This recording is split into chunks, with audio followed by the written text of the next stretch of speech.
Alright guys, so the first color we're going to grab is Buffed, and we're going to use this as our transition color, which I'm going to place it all over my eye. Yay!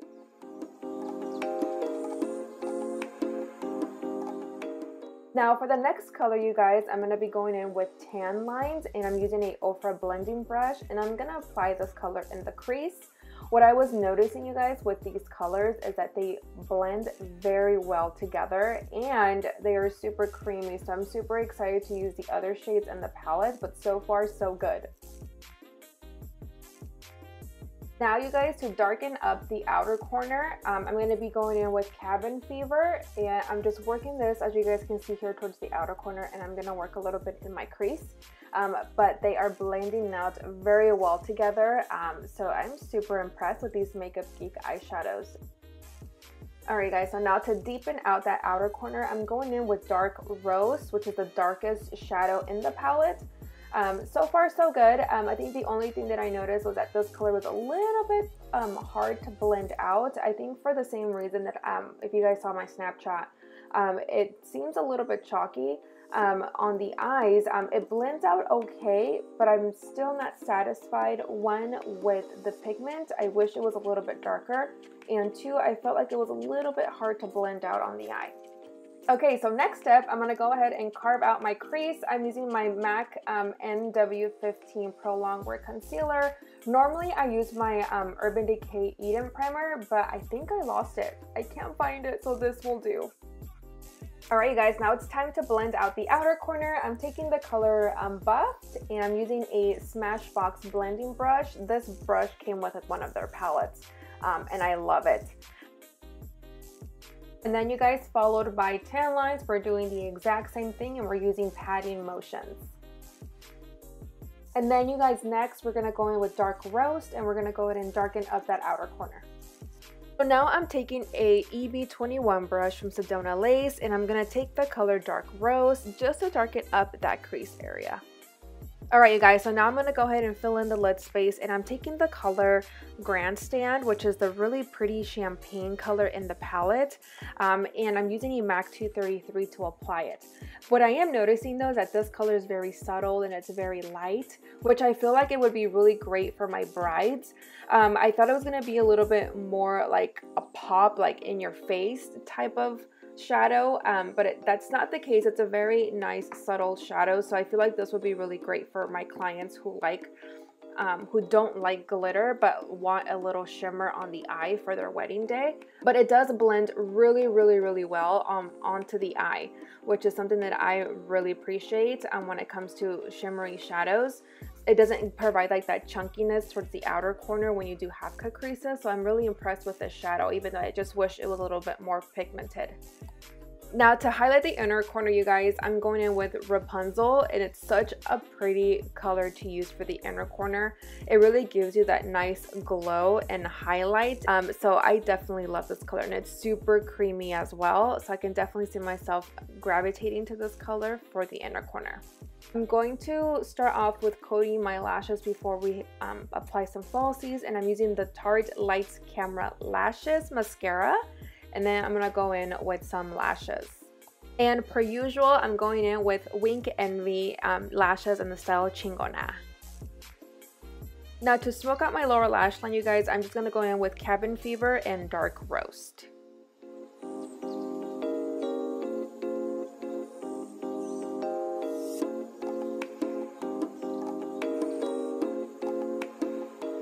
Alright guys, so now I'm going to go ahead and try out the bronzer. As you guys saw in the little demo just a couple little seconds ago, I showed you guys what the color looks like on my fingers doing the swatches. So now I'm going to try it on my face.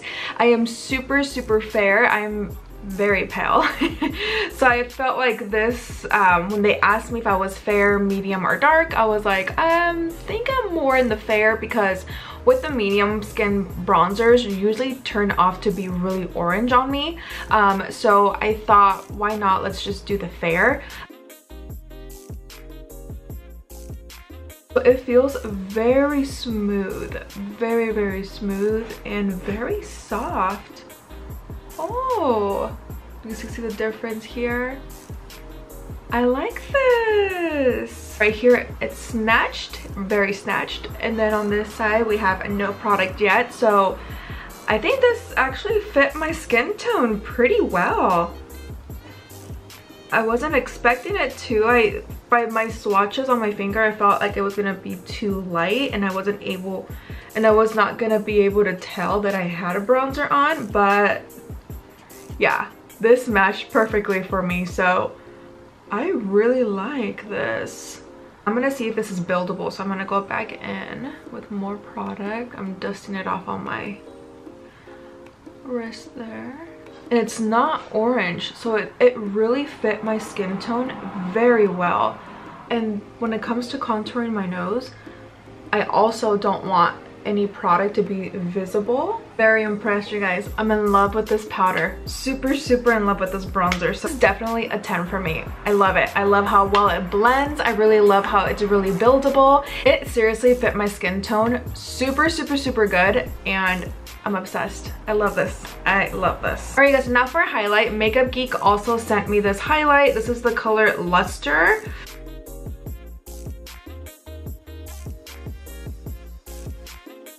It kind of looks a little bit rosy to me, so I don't know if it's going to be a little bit too dark for my skin tone, but we're definitely going to try it out and see. Using the Anastasia highlighting brush, A23, so that's the brush that I'm using. I'm just going to dig in here, and ooh, let's take a look. Oh. Ooh, dude, I don't know if you guys can see, but it's super pigmented. Oh my god, it's so pretty. A little goes a long way with this highlighter, you guys. No joke. Can you guys see this right here? Yeah, I love this. I'm on the bridge of my nose. Yeah, it does have like a little bit of a pink undertone, which is so weird. But it's really pretty, and it actually does go really well with my skin tone. I thought it wasn't gonna really go. I love how blinding it is, and I really like the way how it looks wet on my skin without it being chunky. A lot of highlighters can come off really chunky on the skin, and this one doesn't. This one actually glides on really well, and it looks wet, which is something that I like when it comes to highlighters. I really like this highlight very much. It's really blinding. And Makeup Geek also sent me, you guys, 2 lipsticks. So one is a I think this is more like of a cream, yeah, a cream liquid lipstick, and then a matte one. So I'm gonna go ahead and try both of these for you.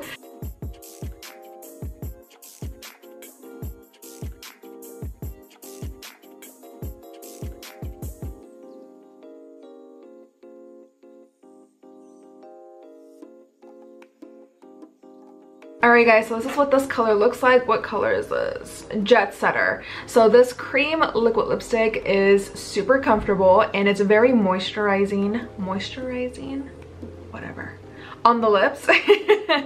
So it feels very comfortable, and it's super pigmented. I did have to dip back into the product more than one time to actually get this color payoff, so keep that in mind. But it's super pretty. I really like this nude color, and I can definitely see myself wearing this a lot more often.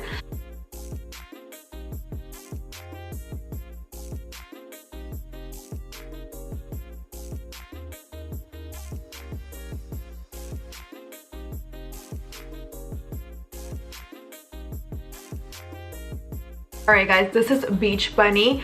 Super pretty. It's like the perfect nude peach that I've been actually looking for. A lot of my brides normally ask me, do you have a peachy pink lipstick? And girls, I think we found one. This is seriously super pretty. It actually goes really well with this makeup look too. And I'm obsessed. And it is buildable because I did go in once and then go in again with the second layer, so it's buildable. It doesn't feel dry either, which is really weird, maybe because it hasn't completely dried yet, but it feels very comfortable on the lips. It also doesn't even have a strong scent, so that's a plus too. So this color is super pretty. I'm obsessed. I love this, and I like the formula. It's very soft too, and it's really easy to work with. I'm very obsessed with these. I can't wait to actually use these on my brides. I'm excited. Alright guys, so now for my final thought of the Makeup Geek in the Nude collection. I'm seriously obsessed. So you guys saw, I'm obsessed with these lipsticks. These are seriously bomb AF. Love these. You guys know that with the highlighter, I didn't really like how I had a little bit of pink undertone, but I can live with that because it looks really pretty on the skin and it just looks really good and very glossy. Can I say that? It looks glossy. And the bronzer, you guys, too, it really blended really good on my skin, and it's really buildable too, and I feel like it fit my skin color very well, and it does not look orange, which is something that I really do look into when I buy a bronzer, and this color fit me perfectly, so yep, a go on that. Alright guys, now for the palette, which she is the main bitch of this whole collection. I can seriously see myself using this on my brides because a lot of my brides asked for like that natural soft look. Me being a makeup junkie and I love to create really colorful looks, this is super natural for me, which I don't mind. I really like a really intense look. So this is seriously like very soft. I can definitely see myself using this more towards my brides and on my clients who like that natural look. The blendability of these, you guys, seriously blended like a dream, as you guys saw in the video. I didn't have any issues. They blended out very well. This is my first time actually using Makeup Geek. I've only used 2 products for Makeup Geek. One was like an glittery eyeshadow pigment. I think it's called Zodiac or something like that. I will post a picture right here for you guys. Super gorgeous. I love to put it on top to add like that extra oomph. And I've used Peaches and Cream as a transition color, and I ran out of that because it seriously was the bomb. So, and since then I haven't really purchased anything from Makeup Geek until they actually sent me this, and I can't believe that I've been missing out on Makeup Geek eyeshadows. Like, these are seriously super blendable. I think the only one, if you guys saw my Snapchat, the only one that I thought was a little bit patchy was this one right here. I think this is called Dark Roast. Even on the eyes, I don't know if you guys could actually tell that it didn't really give off a lot of pigment like I thought it would. Since it's like the darkest one of the palette, I thought it was gonna give me more pigment. But it didn't. It was very subtle, it was very soft. So this is definitely a palette, you guys, that I would actually recommend a girl who normally doesn't do a lot of makeup looks. Someone that's on the go, who likes, you know, very subtle eyeshadow. And this is definitely a really good palette for you guys to practice with because it's really blendable. I think the only one that I had issues with today was that one. If you guys are interested in getting the collection, I will link everything down below for you guys. They did send me this collection, and no, it is not a sponsored video. I really just wanted to come on here and play with it myself since it is my first time actually digging in to Makeup Geek eyeshadows, and I am super obsessed and very impressed. So thank you guys so much for watching this video. If you guys did like it, please give it a thumbs up. Comment down below if you guys have any questions, and don't forget to subscribe to my channel and hit that notification bell to notify you when a new video goes up. And I'll catch you guys in my next one. I love you guys. See you soon. Bye.